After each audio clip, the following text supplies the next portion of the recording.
Or is it going to be ToD? Let's find out. IPL 5.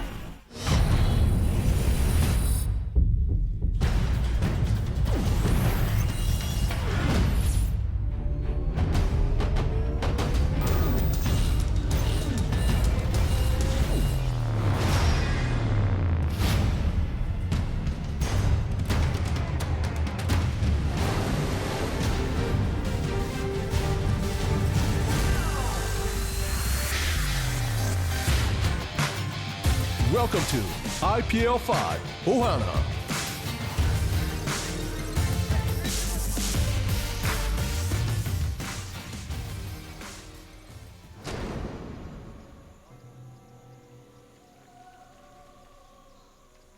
And here we are, ladies and gentlemen, on Ohana, and it's my pleasure to introduce to you the first player of this marathon tournament. In the blue trunks to the southeast playing Zerg, it is... Azubu viOlet.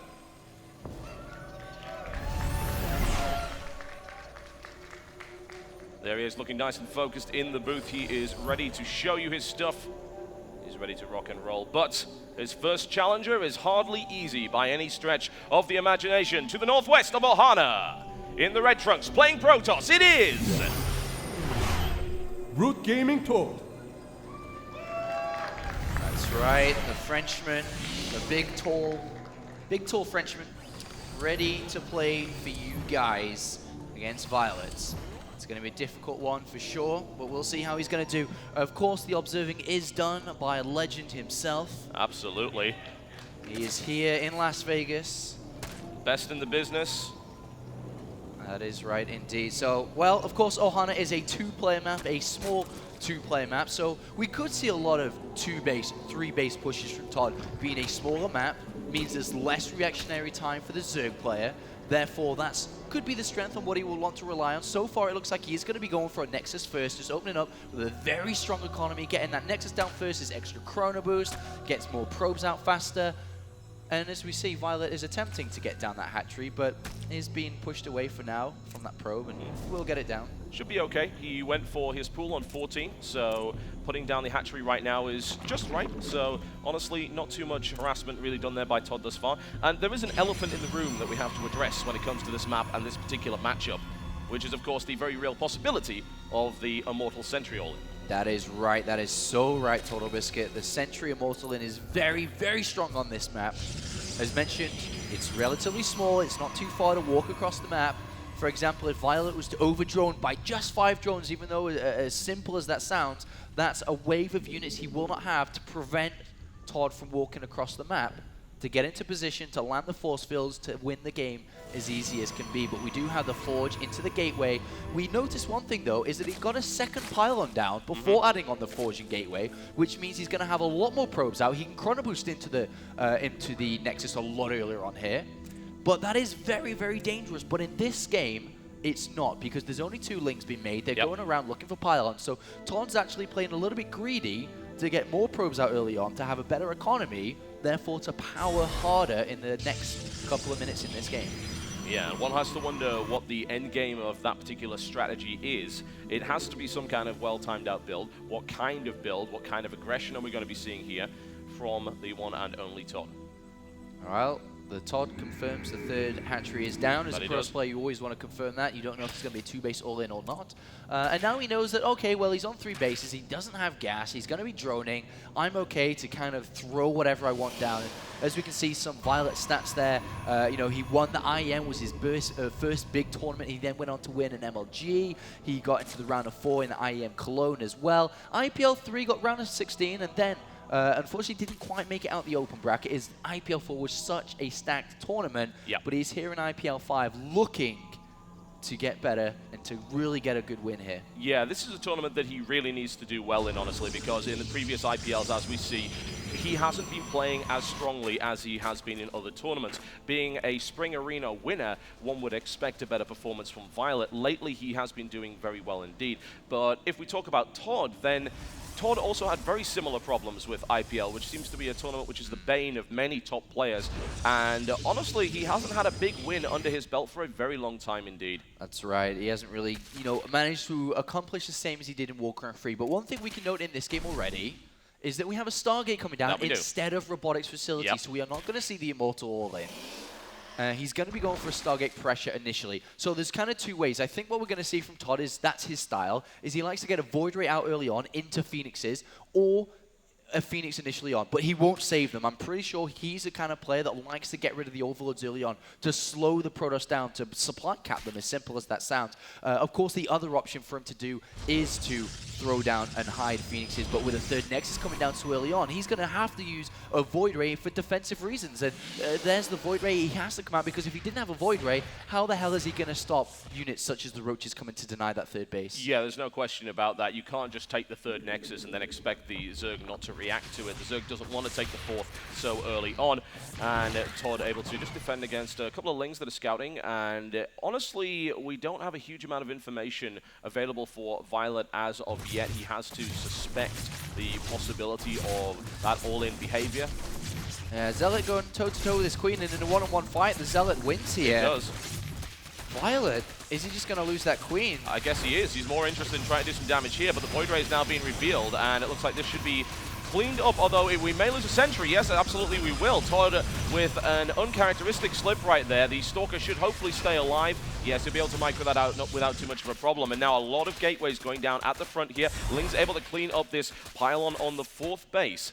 He didn't lose the Queen, though, and it doesn't look like viOlet's going to even attempt to try to pressure anything on that third base. See, double evolution chamber down, he's upgrading both the melee upgrades, not worrying about getting Roaches, getting the Roach attack out, and he's gone straight for a lair. What we'll see very shortly, upon realizing that he's not going to be able to break this down, the gateway wall is complete, there's the Void Ray out, there's also going to be cannons behind, is we'll see viOlet drone heavily, and then he's going to take a fourth base, and as soon as that layer finishes, the Infestation Pit will come immediately down, because he will have to start to prepare for any 3-base attacks, which could come faster than they would do usually because of how fast that third Nexus is down.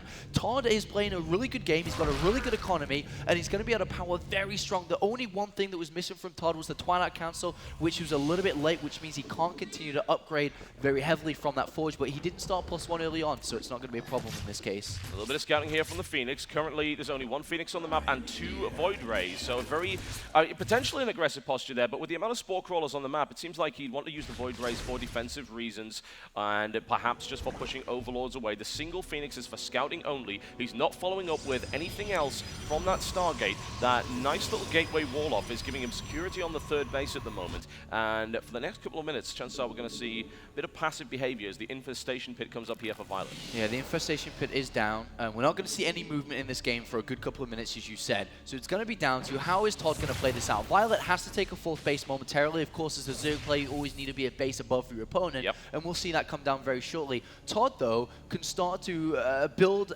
an assault. So he can throw down a lot of gateways. He can go with a +2 and blink attack. He can throw down the Robobait and start to build Colossus. But what I think we're going to see right now is this isn't his assault. That isn't his main attack. No, it's not. This is to force units out, as we're seeing Zerglings being made instead of a fourth base, instead of getting anything out there which would help him longer term. And well, as we see ToD moving out, I don't think he's going to be there very long. He wants to retreat pretty much immediately. Obviously trying to find out what's going on, and with ToD throwing down a lot of gateways in the main base, I'm pretty sure that's what we're going to see. We're going to see quite a big attack very shortly. Yeah, we absolutely are. The question is he going to time it with anything? Most likely with the completion of Blink. +1 is about to kick in here. A little bit late on that upgrade, as we already see viOlet has started +2 for his Lings and the Carapace upgrade as well. We also see Pathogen Glands, and I have to wonder when this attack is actually going to hit and with what kind of strength, and whether or not he can avoid running straight into Fungal. And we have the Void Ray on the right-hand side. Nice, in this base, and kills the drone as well. Right now, we do have a Warp Prison being made. A Templar Archives on the way. 2 gateways finish up in the main base as well. So quite a few aggressive structures coming down for ToD. I'm sure we'll start to see him move out very shortly, because without wanting to get the robotics bay down or something along those lines, he can't really plan to take a fourth base too fast here. As we see an attempt towards another hatchery. I like the way that ToD has deliberately placed these 2 Void Rays on the 2 possible 4th locations in order to try and deny for as long as possible. He's going to have to deal with Queens, but of course we're also talking about Queens that are not on creep. So if he needs to get that Void Ray away, he can't. But he's now charged the Void Ray, which I believe is actually enough damage to kill that, or at least force to cancel. viOlet's forced to cancel again. And this is a really good strategy here from ToD. I'm liking this a lot. It's buying him a ton of time. 19 more drones in production and a hive coming in right here for viOlet. And yet he's still unable to take that 4th base. Yeah, he's actually going to have to start to build a lot of spines very shortly. There's a lot of drones coming in. And as we can see, ToD's timing is now coming together very nicely. He's got his +2 on the way. He's got a Zealot Charge and Storm. And very shortly, he's going to make his movement out. You don't need to wait until the upgrades finish. You can start to move before that. But as we see on the right-hand side, we do have the Warp Prism, which has been spotted immediately. What's the reaction from viOlet? He's not actually moving towards his main base at all here. It's interesting, actually, because ToD decided as soon as he ran into that Overlord, there was no point. He knows, of course, that there is fungal growth at this point, so there's a very real possibility of losing that War Prism. So he decides to back out, goes for this big surge at the front instead. Storm is about done. +2 is on the way, especially if he chrono boosts. He may very well have that for the engagement. Big Ling run by on the way, but as far as I can tell, he's mostly run by Proof at this stage. Oh, he is, especially with that Zealot there, and he can immediately come back to actually trap a lot of these Lings, and ToD's going to get a lot of free kills here. Okay, he's picking off a couple, and they've broken through, but only a couple of Lings, and there's the warp in, and the photon cannons clean it up without too much of a problem. viOlet immediately realizing that his Lings were completely caught out of position and outflanked. The lack of sentries actually saved viOlet there. There's only 1 sentry on the whole map here, which means pretty much no force fields available. Yeah, I mean, ToD doesn't want to cut this army up. He just wants to take it all with one big strike, one big blow. Here it is. +2 attack is about to finish. Storm is ready as well. Good fungal on the ramp, but this is ToD's opportunity. And great micro here by ToD initially, losing a few stalkers at the front, but blinking back out of the fungal range. And Lings trying to make their way in here, but there is so much defense, there's really no way that the Lings are going to be able to overwhelm this and actually do significant damage, especially with photon cannons in the back there. You might get a couple into the probe line. This engagement hasn't happened as of yet for ToD. He is posturing, trying to get around these infestors.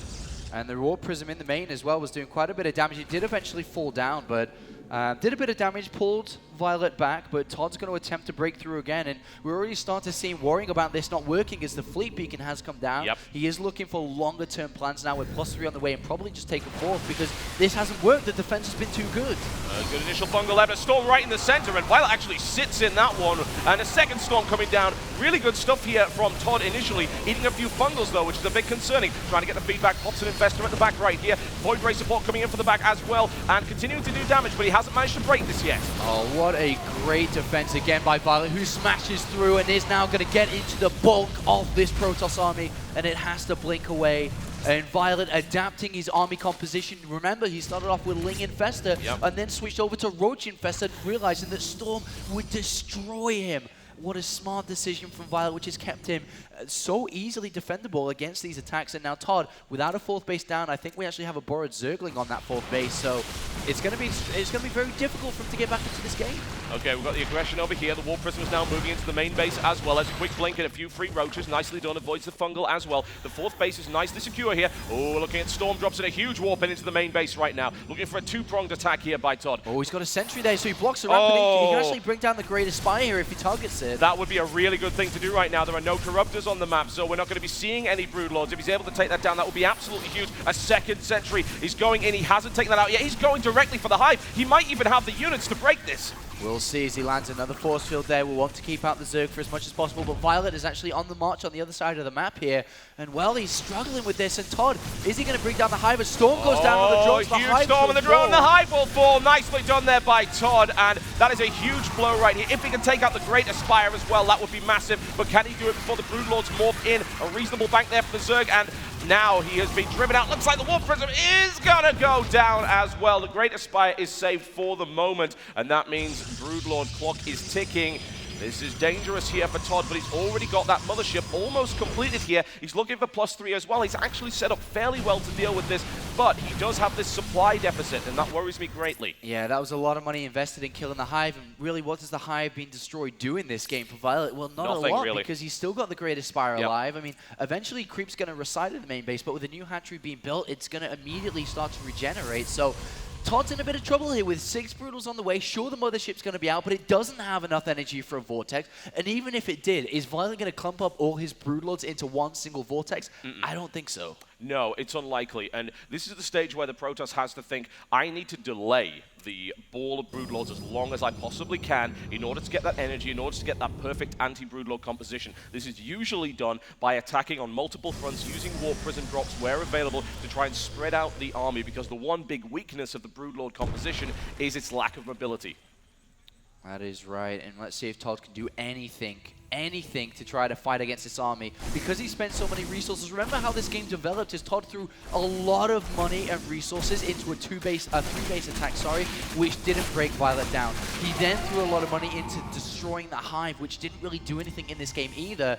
And now he has to fight against a very strong army with very, very little. We have a Warp Prism abusing that lack of mobility, as you said. And viOlet, though, oh my god. viOlet doesn't care, but he really doesn't. He knows that this is the standard Protoss strategy to delay, to buy time. And the Spore Crawler in absolutely the wrong position here for ToD, and he's going to have to immediately get out there, looks for the Storm, feedback on the Queen, pops it very nicely. But look at this, the fourth base being absolutely destroyed. ToD is going to have to accept that that will die. He has no way of defending it at this point, but does he have the energy he needs for the Vortex? I don't think so, not right now. He doesn't. Oh, so he does actually. He does have enough energy for a Vortex. He's going to try and go for it. The question is, can he actually get the angle he needs? And viOlet already knows this is the risk. This is what happens here. Does he even have the Archon count to make it matter? He actually has no Archons at all. He does have 8 Templar. They could become Archons.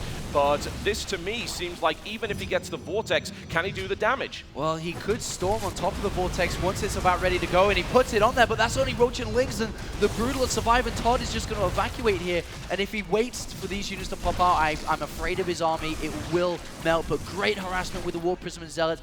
Broken into the main base once again, but unfortunately he can't take the fight there. No, he can't. He's going to go for the Greatest Fire here, and it looks like that's going to be a nice pickup here for ToD. At least we're not going to be seeing any more Broodlords for a little while here, but here comes another engagement, and you don't want to be fungled right there. That would be dangerous. Fungal lands on the mothership right here, as well as the Roaches push in, and this is looking ugly. Huge storms coming down here from ToD. Will it be enough to hold? This is not looking very likely at this point. ToD's army falls. Mothership has gone down, and this is a great position for viOlet here. ToD's struggling to stay in this game. Yeah, viOlet's got too strong of an army now. There's no mothership here. It's going to be very, very difficult, if not impossible, to actually defend against this. There's nothing which can actually touch the Broodlords, and with Roaches underneath and Broodlings as well, how can Stalkers even get close? The answer is they cannot at this point in time, and down goes that wall of 194 supply to 101. An ugly situation, and there's the GG, and the first map going to the one and only Azubu viOlet. That's right, viOlet picks up the first win here quite convincingly. A little bit shaky, of course, first game of the day for everybody here. It is very early. A lot of these players have been traveling a lot recently as well. Huge jet lag, yeah, absolutely. ToD did play quite well in that game. The Warp Prism use was great, but at the end of the day, still didn't have anything to deal with the Broodlords and Infestors. Yeah, he didn't. It was unfortunate, really, that he wasn't able to make that Vortex work for him, but if only, I have to say, if only he invested in taking down the Great Aspire rather than the Hive, then that could have been a very different game indeed. Perhaps a tactical error there from ToD. Perhaps. And we'll have to see what next map it will be here. Live from Las Vegas. I hope you enjoyed that first map. There is a lot of action on the way here. And as you can see, actually below us, there are percentages on who people think is going to win. viOlet right now with a 64 percentage. That's what the crowd and the people at home expecting to win. And, well, they seem to be guessing right so far. Oh, I don't really blame them on that one. That was a really strong start there from viOlet, who has been putting on great performances over the last few months. Is a very difficult opponent to actually bring down. We will be going into the next game very shortly. Folks, we're going through this entire best of 3 for you. But what do you think ToD has to do on the next map in order to really hold back the advance of viOlet? Because it seemed like